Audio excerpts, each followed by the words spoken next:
Mercy is all in His name. Mercy is all in His volume.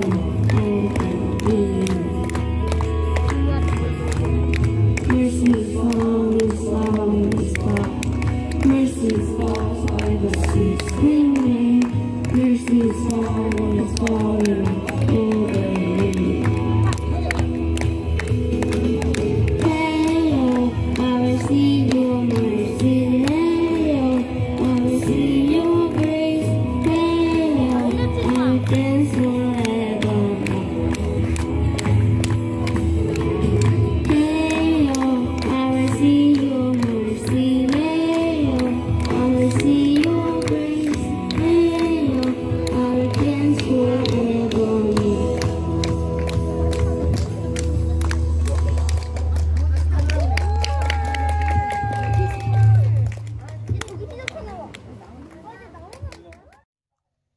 할렐루야.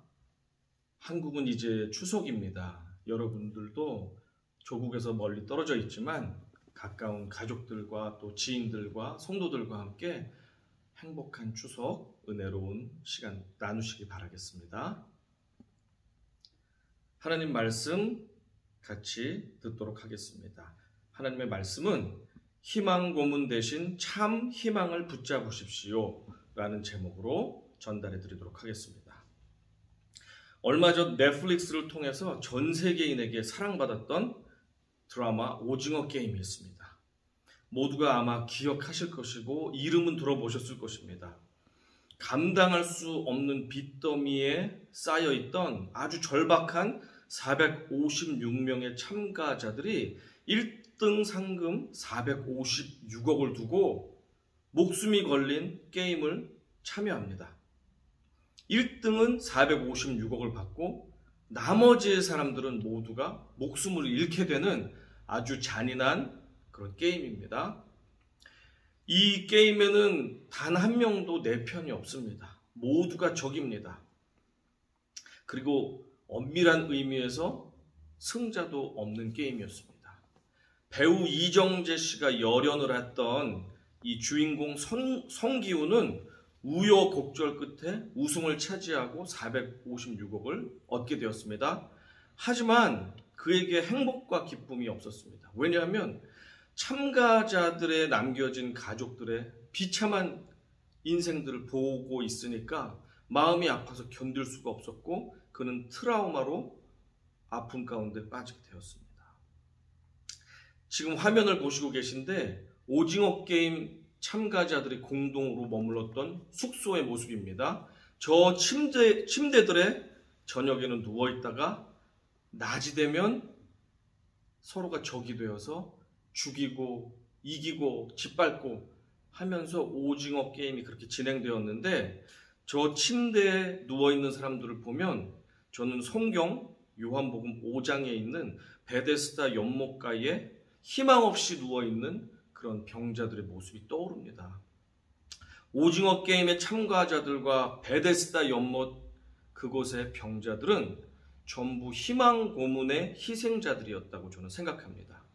베데스다 연못은 예루살렘 성으로 들어가는 여러 문들 중에 제사 지내기 위해서 양을 끌고 가고 소를 끌고 가는데 들어가는 문, 양의 문이라는 곳 바로 옆에 있었던 연못입니다.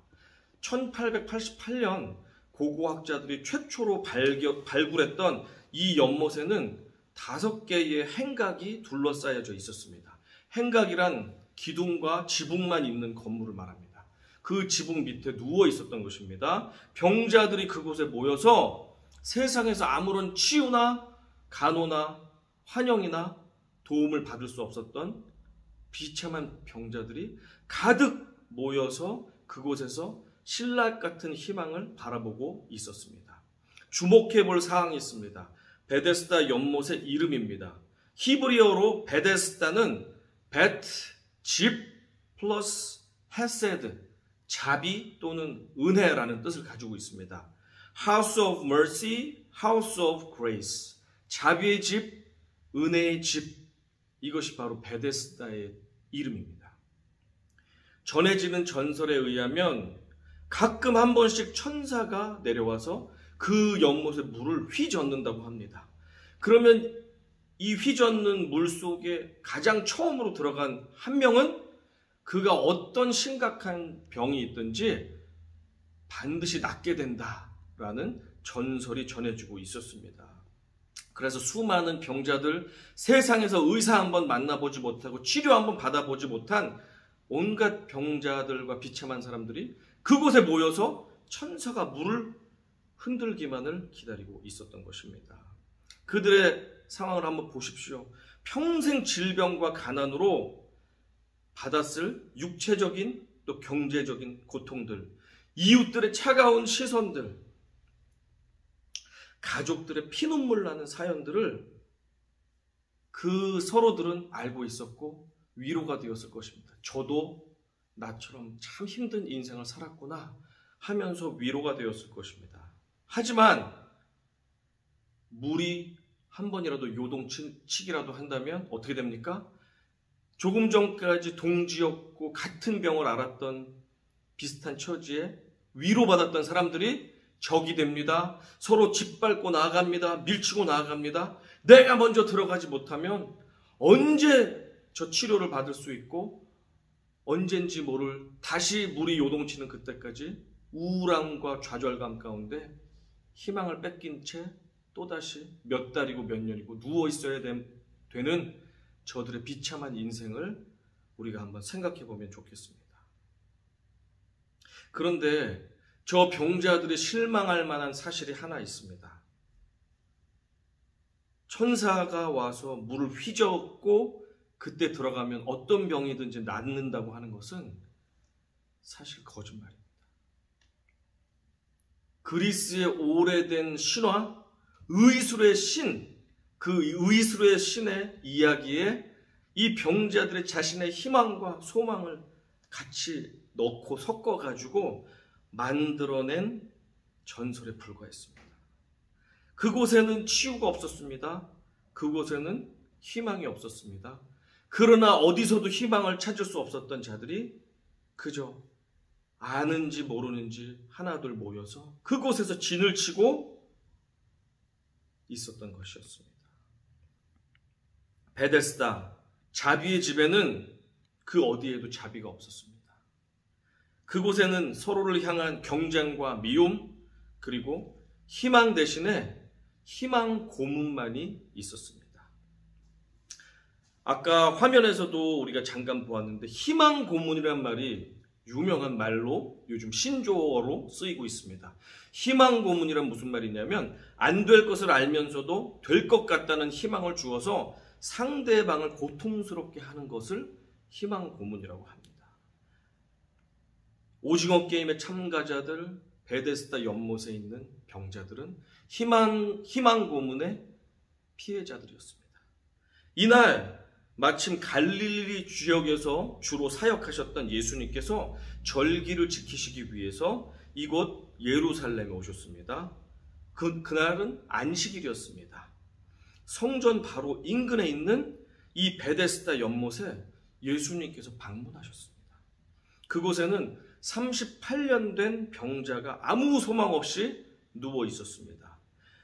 2000년 전 남자들의 평균 수명이 38년이 채 되지 않았다고 합니다. 그러니까 이 병자는 나면서부터 지금까지 병을 앓았거나 아주 어릴 때부터 지금까지 병을 앓았던 평생 병과 살았던 고통스러운 사람이었습니다. 6절입니다. 같이 읽어보겠습니다. 시작. 예수께서 그 누우신 것을 보시고 병이 벌써 오래된 줄 아시고 이르시되 내가 낫고자 하느냐? 우리들은 상대방의 안색을 보거나 또 표정이 굳어있거나 얼굴이 어두우면 그 사람의 건강이 안 좋은가 보다, 무언가 마음에 불편함이 있나 보다 하고 조금은 힌트를 얻기도 합니다. 그러나 예수님의 이 관점은 정말로 정확했습니다. 예수님은 나보다도 나의 상황과 상태와 환경과 현실을 너무나도 잘 알고 계셨습니다. 왜냐하면 주님은 나를 창조하신 창조주이시기 때문입니다. 주님은 이 사람의 건강 상태와 고단했던 인생을 정확하게 꿰뚫어 보셨습니다. 여기서 질문이 떠오릅니다. 그곳에는 수많은 병자들이 분명히 있었습니다. 하지만 예수님께서는 하필이면 왜 이 38년 된 병자만을 콕 집어서 선택하신 것일까요?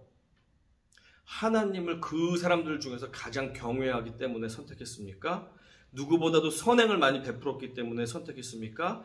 그 사람들 중에 가장 고통이 극심했기 때문에 선택했습니까?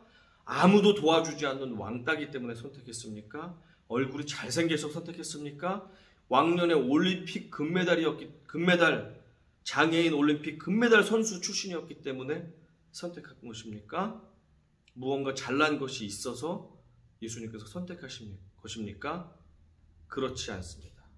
수많은 병자들 가운데서 예수님께서 이 38년 된 병자를 콕 집어서 선택하신 그 이유는 하나님의 고유 권한입니다. 이를 신학에서는 하나님의 주권, sovereignty of God이라는 말을 씁니다. 어쩌면 그곳에는 이 병자보다 더 오랫동안 질병에 시달려 온 사람도 있을 수 있습니다. 이 사람보다 더 착한 일을 많이 하고 선행을 많이 베풀었던 사람도 있을 수 있습니다. 이 사람보다 더 낫기를 간절히 희망했던 그 사람도 있을 수 있습니다. 이 사람보다 집에 가면 부양 가족들이 훨씬 많고 밥 굶고 있는 아이들이 있는 그런 가장들도 있었을 수 있습니다. 하지만 하나님께서 왜 저 사람을 택했습니까? 더 형편이 어렵고 더 아프고 더 고난 가운데 있는 사람이 있는데 왜 이 사람을 택하신 것입니까? 라고 우리는 따질 수 없습니다. 그것은 하나님의 절대 주권이기 때문에 그렇습니다. 하나님께서는 인간의 생각과 달리 나중된 자도 먼저 되게 하시는 분이십니다. 잘난 사람은 낮추시고 못난 사람을 높이시기도 하시는 분이십니다. 하나님은 하나님을 대적하고 죄도 많았던 저와 같은 못난 인간도 택하셔서 훈련시키시고 주의 종으로도 사용하시는 그런 분이십니다. 감히 우리가 무엇이라고 아무 자격이나 아무 공로도 없는 우리가 어찌 하나님이 저 사람은 구원해 주시고 이 사람은 택하시지 않냐고 따져 물을 자격조차 없습니다. 고린도전서 1장 25절에서 말씀하십니다. 하나님의 어리석음이 사람보다 지혜롭고 하나님의 약하심이 사람보다 강하니라. 아무리 하나님의 어리석은 것 같다 할지라도 우리가 누구보다도 똑똑한 사람의 지혜보다도 하나님은 훨씬 더 지혜롭고 옳은 선택을 하시는 하나님이십니다. 하나님의 결정은 언제나 옳으시고 하나님의 행하심은 언제나 훌륭하십니다. 이 병자에게 예수님께서 다가와서 말씀하셨습니다. Do you want to get well? 내가 낫기를 원하느냐? 평생토록 매일 밤 꿈에 몸이 낫는 것을 희망했었을 이 병자에게 낯선 남자가 와서 낫기를 원하냐라는 정말로 마음 아픈 정말 간절히 꿈에 그리다가 이제는 포기했던 그 질문을 하고 계십니다. 38년 동안 겪어온 희망 고문이 그의 간절한 희망까지도 이제는 무감각하게 만들어버린 것이었습니다. 제가 20대 초반 요통이 생겼습니다. 그러나 젊다는 이유로 관리도 하지 않고 허리도 막 썼습니다. 무거운 것도 많이 들고 그렇게 시간을 지내면서 허리가 망가지자 결국 29살의 어린 나이에 디스크에 파열이 생겼고 신촌 세브란스 병원에서 전신 마취를 하면서 며칠씩 입원하면서 그렇게 수술을 받을 수밖에 없었습니다. 그런데 명의에게 수술을 받았음에도 불구하고 제 허리의 통증은 상당 부분이 남아 있었습니다. 그렇게 시간이 지났습니다. 아픈 허리를 가지고 때로는 심하기도 하고 때로는 견딜만 하기도 하면서 그렇게 시간이 한참 지났습니다. 30대 후반에 이르렀습니다. 하나님께서 주신 소명과 꿈을 가지고 유학길에 올랐습니다. 영어로 하는 대학원 수업이 토종 한국인에게 쉬울 리가 없었습니다. 저는 진통제를 매일 먹어가면서 책상에 앉아서 열심히 미국 친구들을 따라가기 위해 열심히 공부했습니다. 결국 유학이 끝날 때쯤에 반대쪽 디스크도 파열이 되어서 걷기조차 힘든 상황이 되었습니다. 이 허리 통증으로 인해서 이 치료도 받아보고 저 운동도 해보고 이 건강용품이나 식품도 먹어보고 사용해보고 유명하다는 선생님들, 의사들, 다양한 치료들, 치유 집회에도 앉아서 간절하게 기도도 해보고 그리고 신유 은사가 있다는 분들을 찾아가서 기도도 여러 번 받아보았습니다. 매번 새로운 치료와 새로운 것들을 경험해 볼 때마다 작은 희망을 가지고 나아갔습니다. 하지만 저의 희망은 여지없이 매번 깨지고 말았습니다. 비참하게 나의 희망이 다 무너졌을 때 어떤 날은 이런 생각이 들었습니다. 도무지 나에게 허리 통증이 없어지는 날이 과연 찾아올까? 희망 고문에 지쳐서 완전히 무감각한 시점에 이르게 되었습니다. 그러다가 시간이 지난 어느 날 주님께서는 25년이나 통증과 싸움했던 저의 인생에 찾아오셨습니다. 어떤 의사도 수술도 어떤 치료법도 약물도 할 수 없었던 제 통증의 대부분을 주님께서 가져가 버리셨습니다.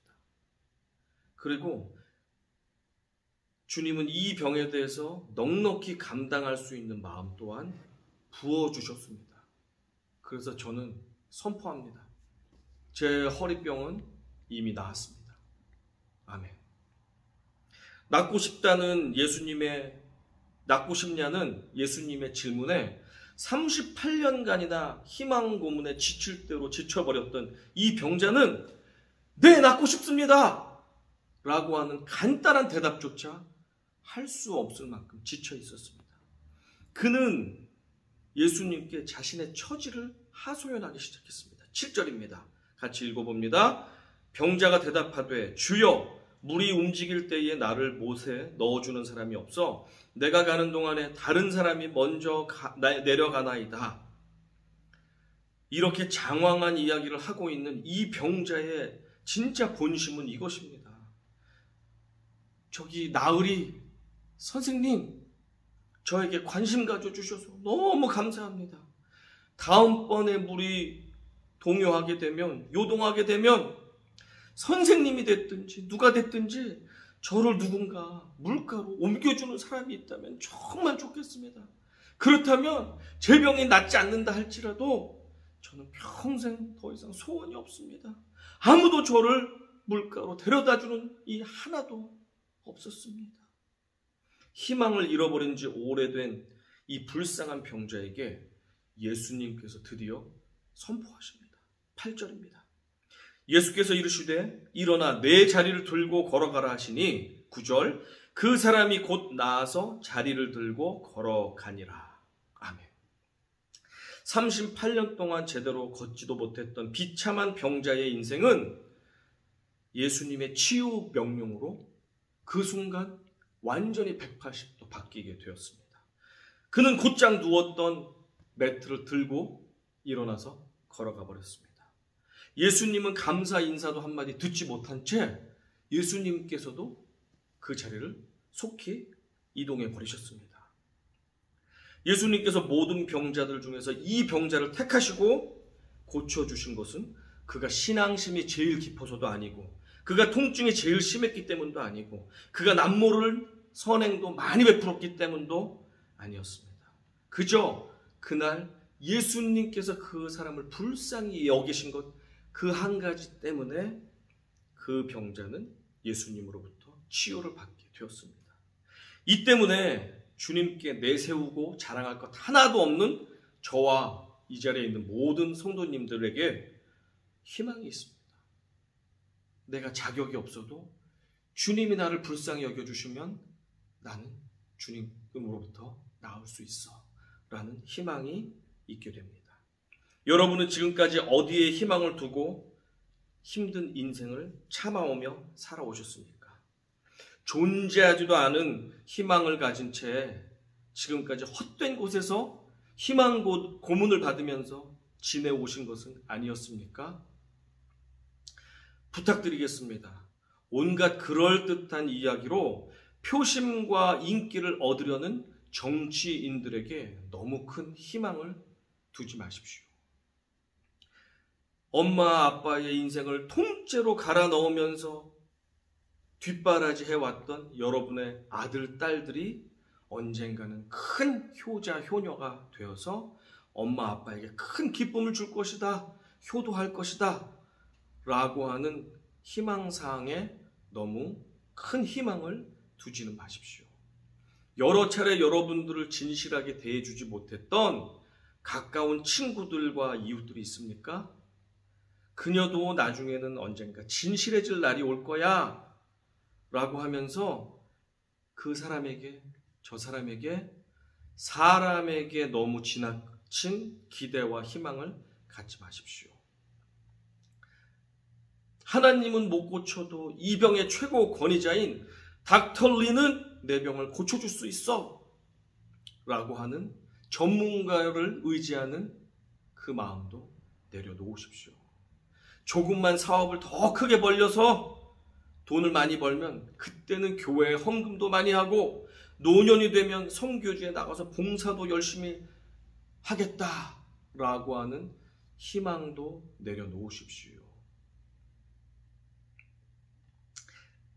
예수를 제대로 안 믿어서 그렇지 제대로 믿기만 하면 누구나 부자가 되고 누구나 건강해지고 항상 좋은 일만 생기는 것이 하나님의 뜻입니다 라고 하는 번영신학에 여러분의 희망을 두지 마십시오. 이러한 희망 고문들이 여러분이 만들어 놓은 베데스다 앞에 눕게 하고 참 희망이신 주님을 바라보지 못하도록 만들 수 있습니다. 아이러니하게도 희망 고문에 길들여진 수많은 병자들 앞에서 참 아버지의 집인 예루살렘이 바로 옆에 있었음에도 불구하고 예루살렘 성전, 참 아버지의 집, 참 치료의 주님의 집, 그 집이 바로 옆에 있는 예루살렘 성전이었음에도 불구하고 베데스다 연못을 찾아 그곳에만 누워있는 병자들의 모습이 혹시 우리의 모습이 아닌지 돌아보시기 바랍니다. 주님이 계신 곳은 멀지 않습니다. 우리의 바로 옆에 있습니다. 잘못된 희망에 쫓아가는 우리의 발걸음을 예루살렘 성전, 주님이 계신 곳으로 돌이키시기를 바라겠습니다. 여러분에게 그럴듯한 희망을 줄 것 같은 장소나 모임이나 프로그램이 있습니까? 그렇다면 그것은 무엇입니까? 이 세상 속에서 꿈꾸고 계신 여러분의 베데스다 연못 안에 여러분을 넣어줄 누군가를 찾고 있습니까? 그 누군가를 기다리고 있습니까? 여러분의 꿈의 연못이 참된 주님께서 거하시는 자비의 집, 은혜의 집이 아니라면 여러분을 이끌어주는 사람들이 여러분을 주님이 아닌 희망 고문의 연못으로 이끌어주고 있다면 지금 당장 여러분의 몸과 마음과 시선을 희망 고문을 주는 연못으로부터 벗어나서 우리의 유일한 희망 되시는 예수 그리스도께로 집중하시기를 축복합니다. 그동안 헛된 희망만을 주고 있었던 나만의 베데스다 연못까지 찾아오신 주님께서 오늘 저와 여러분을 만나주시기 원합니다. 일어나라, 내 자리를 들고 걸어가라 말씀하십니다. 고등학교 때 미국에 이민을 오신 노진준 목사님 이야기입니다.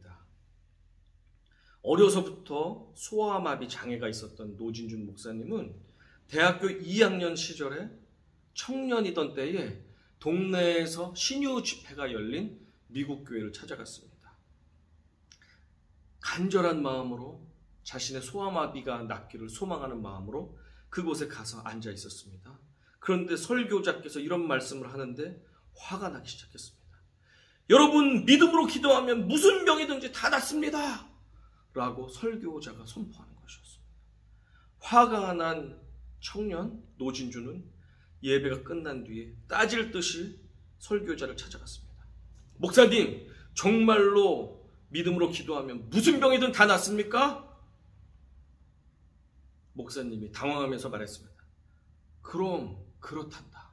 정말 모든 병이 믿음으로 기도하면 다 낫습니까? 그럼 그렇고 말고.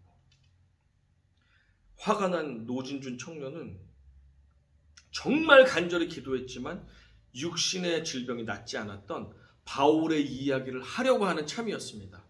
그때 설교자 목사님이 마침 바울 이야기를 하시면서 바울이 병 낫기를 간절히 기도했을 때 그의 병이 나았다고 하면서 말씀합니다. 고린도후서 12장 9절입니다. 제가 읽어드리겠습니다. 나에게 이르시기를 내 은혜가 내게 족하도다. 이는 내 능력이 약한 데서 온전하여짐이라 하신지라. 그러므로 도리어 크게 기뻐함으로 나의 여러 약한 것들에 대하여 자랑하리니 이는 그리스도의 능력이 내게 머물게 하려 함이라. 강사 목사님이 말씀하십니다. 주님은 바울이 받은 계시가 너무 크기 때문에 그가 교만해져서 죄짓지 않게 하시려고 바울의 몸에 육체의 가시를 두셨고 주님의 은혜가 그에게 이미 충분하다는 뜻을 보여주셨지. 그 뜻을 깨닫게 된 바울이 그 다음에도 같은 병을 위해서 기도했을까? 아니요, 안 했을 것 같습니다. 그러면 그의 병은 나은 거지? 그 병은 더 이상 바울에게 병이 아니라 오히려 바울을 더욱 능력 있게 사용하시기 위한 하나님의 선물이겠지? 그의 몸에 주님께서 육체의 가시를 둔 것을 그가 깨달았다면 이제 더 이상 그것을 질병으로 여겨서 괴로워하지는 않았을 거야. 그렇다면 바울은 그의 병으로부터 나은 것이 맞겠지. 이 대답을 듣고 청년 노진준의 질병에 대한 관점이 산산이 부서져 버렸습니다. 노진준 목사님이 그러면서 고백합니다. 그날 제 병도 나았습니다.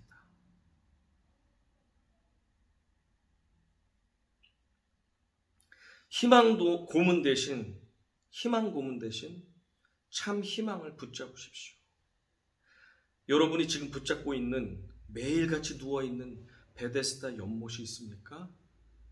참 희망을 줄 수 없는 희망 고문의 장소, 여러분만의 베데스다 연못은 어디입니까?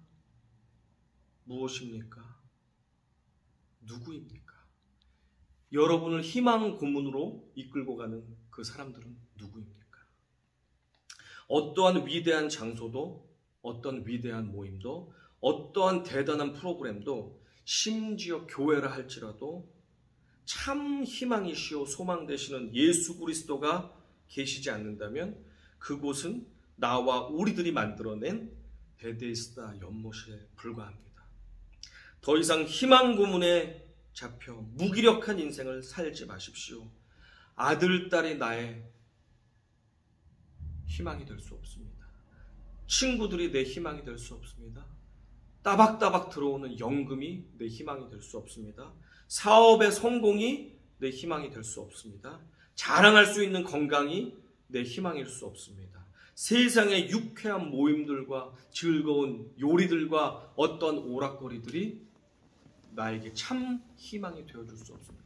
우리의 유일한 희망이자 소망이자 구원 되시는 예수 그리스도만을 붙잡으십시오. 희망 고문을 이제는 버리십시오. 참 희망이신 예수 그리스도를 바라보시고 붙잡으십시오. 그분만이 여러분을 구하실 수 있는 유일하신 하나님이십니다. 우리의 소망 되십니다. 기도하겠습니다. 아버지 하나님 감사합니다. 그동안 예수 그리스도가 아닌 다른 것들로 나의 소망과 희망을 두었다면 용서하여 주시옵소서. 나의 자녀들이 나의 소망일 수 없습니다. 나의 부와 나의 재산과 나의 경력과 나의 학벌과 나의 건강과 나의 인맥과 내가 가진 모든 것들이 나의 소망과 유익이 될 수 없습니다. 나의 희망을 줄 수 없습니다. 그것은 어떠한 것도 나를 영원한 생명으로 이끌 수도 없고 영원한 참 소망이신 예수 그리스도께로 이끌어 줄 수가 없습니다. 주님, 부디 내가 희망 고문에서 벗어나 참 희망이신 예수 그리스도께만 붙잡고 소망을 두며 나아갈 수 있게 하여 주시옵소서. 이 좋은 날, 추석의 날, 멀리 떨어져 있지만 사랑하는 가족들, 또 가까이에 있는 성도들과 함께 한 마음으로 주님을 찬양하며 서로를 위로하며 참 희망과 소망 되신 예수 안에서 참 생명을 누리는 이 추석이 될 수 있도록 우리들을 축복하여 주시옵소서. 감사드립니다. 예수님의 이름으로 기도드렸사옵나이다. 아멘. 한 주간도 승리하시는 우리 모두가 되시기를 간절히 소망하며 기도하겠습니다. 아멘.